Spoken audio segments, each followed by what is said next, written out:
CBSE class 12 biology board എക്സാമിന് 5 മാർക്കിന് ചോദിച്ച ഒരു ക്വസ്റ്റ്യൻ ആണ്. ക്വസ്റ്റ്യൻ ഇതാണ്: describe the population growth curve applicable in a population of any species in nature that has unlimited resource at its disposal. അടുത്തത് explain the equation of this growth curve. Next question name the growth curve and depict a graphical plot for this type of population growth. First sub question ചോദിച്ചിരിക്കുന്നത് ഒരു population എടുത്തു കഴിഞ്ഞാൽ ആ ഒരു പോപ്പുലേഷനിൽ unlimited resources ഉള്ള population growth curve ഏതാണെന്ന് വെച്ചാൽ അതിനെ ഡിസ്ക്രൈബ് ചെയ്യാനാണ് പറഞ്ഞിരിക്കുന്നത്.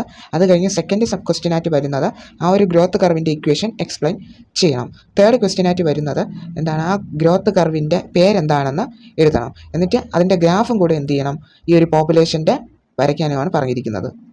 ഫസ്റ്റ് സബ് ക്വസ്റ്റ്യനിലോട്ട് പോകാം. നമ്മൾ 2 തരത്തിലുള്ള ഗ്രോത്ത് മോഡൽസ് പഠിച്ചിട്ടുണ്ട്: എക്സ്പോണൻഷ്യൽ ഗ്രോത്തും ലോജിസ്റ്റിക് ഗ്രോത്തും. അപ്പോൾ ഈ 2 മോഡൽസിലും ഏത് മോഡലാണ് ഇവിടെ ആപ്ലിക്കബിൾ ആവുന്നതെന്ന് നോക്കണം. അതായത് ഒരു പോപ്പുലേഷൻ എടുത്തു കഴിഞ്ഞാൽ അവിടെ അൺലിമിറ്റഡ് റിസോഴ്സസ് ഉള്ളത് ഏത് ഗ്രോത്തിലാണ് വരുന്നതെന്ന് നോക്കണം. എക്സ്പോണൻഷ്യൽ ആണോ ലോജിസ്റ്റിക് ആണോ? അപ്പോൾ ആ പോപ്പുലേഷൻ ഗ്രോത്ത് കർവ് ഏതാണെന്ന് മനസ്സിലാക്കി അതിനെ ഡിസ്ക്രൈബ് ചെയ്യണം. ഫസ്റ്റ് സബ് ക്വസ്റ്റ്യൻ അതാണ്. അപ്പോൾ നമുക്കറിയാം എന്താണ്, ഒരു പോപ്പുലേഷനിൽ അൺലിമിറ്റഡ് റിസോഴ്സസ് ഉണ്ടെങ്കിൽ അത് exponential growth കർവാണ്.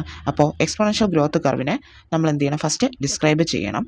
Exponential growth curve എന്ന് പറഞ്ഞാൽ നമുക്കറിയാം എന്താണ്, ഒരു സ്റ്റഡി ഗ്രോത്ത്, ഒരു കണ്ടിന്യൂസ് ആയിട്ടുള്ള ഒരു ഗ്രോത്ത് അവിടെ ഉണ്ടാവും. ഫുഡും സ്പേസും ഒക്കെ എന്താണ്, ധാരാളം അളവിൽ കൂടുതൽ എന്ത് ചെയ്യുമ്പോൾ ഉണ്ടാവുമ്പോൾ, അതായത് നമുക്ക് ഉപയോഗിക്കുന്നതിനേക്കാൾ കൂടുതൽ അളവിൽ റിസോഴ്സസ് അവിടെ ഉണ്ടാവുമ്പോൾ എന്താണ്, ആ ഗ്രോത്ത് അൺലിമിറ്റഡ് ആയിരിക്കും.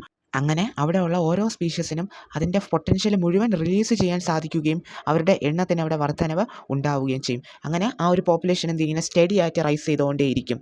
ഇതിനെയാണ് എക്സ്പോണൻഷ്യൽ ഗ്രോത്ത് എന്ന് പറയുന്നത്. സിമ്പിളായിട്ട് പറഞ്ഞു കഴിഞ്ഞാൽ നമ്മൾക്ക് ആവശ്യമുള്ള റിസോഴ്സസിനെ നമ്മൾ യൂസ് ചെയ്താലും ബാക്കി എന്താണ്, ഇനി റിസോഴ്സസ് അവിടെ സഫീഷ്യൻറ്റ് എമൗണ്ടിൽ അവൈലബിൾ ആണ്. അതുകൊണ്ടാണ് അതിനെ അൺലിമിറ്റഡ് എന്ന് പറയുന്നത്. വീണ്ടും വീണ്ടും നമുക്കതിനെ യൂസ് ചെയ്യാനായിട്ട് സാധിക്കും. അങ്ങനെയുള്ള ഗ്രോത്ത് മോഡലാണ് എക്സ്പോണൻഷ്യൽ ഗ്രോത്ത് എന്ന് പറയുന്നത്. സെക്കൻഡ് സബ് ക്വസ്റ്റ്യൻ ആണ്, ഈ ഗ്രോത്ത് കർവിൻ്റെ ഇക്വേഷൻ നമുക്ക് എക്സ്പ്ലെയിൻ ചെയ്യണം. അതായത് എക്സ്പോണൻഷ്യൽ ഗ്രോത്ത് കർവിൻ്റെ ഇക്വേഷൻ എക്സ്പ്ലെയിൻ ചെയ്യണം. ഇക്വേഷൻ ഇതാണ്: dn/dt = Rn. n എന്ന് പറഞ്ഞാൽ പോപ്പുലേഷൻ്റെ സൈസാണ്, t എന്ന് പറഞ്ഞാൽ ആ ഒരു ടൈമാണ്, r എന്ന് പറഞ്ഞാൽ intrinsic rate of natural increase ആണ്.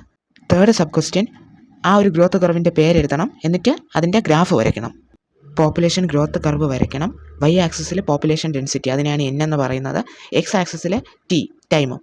അപ്പോൾ പോപ്പുലേഷൻ ഡെൻസിറ്റിയും ടൈമും വെച്ചിട്ടുള്ള ഒരു ഗ്രാഫാണ് എക്സ്പോണൻഷ്യൽ ഗ്രോത്തിൻ്റെ. ഒരു ജെ ഷേപ്ഡ് ആയിട്ടുള്ള ഗ്രാഫാണ് ഈ പറയുന്ന എക്സ്പോണൻഷ്യൽ ഗ്രോത്തിന് വരുന്നത്. ഗ്രാഫിൽ നിങ്ങൾ ഇക്വേഷൻ എഴുതണം.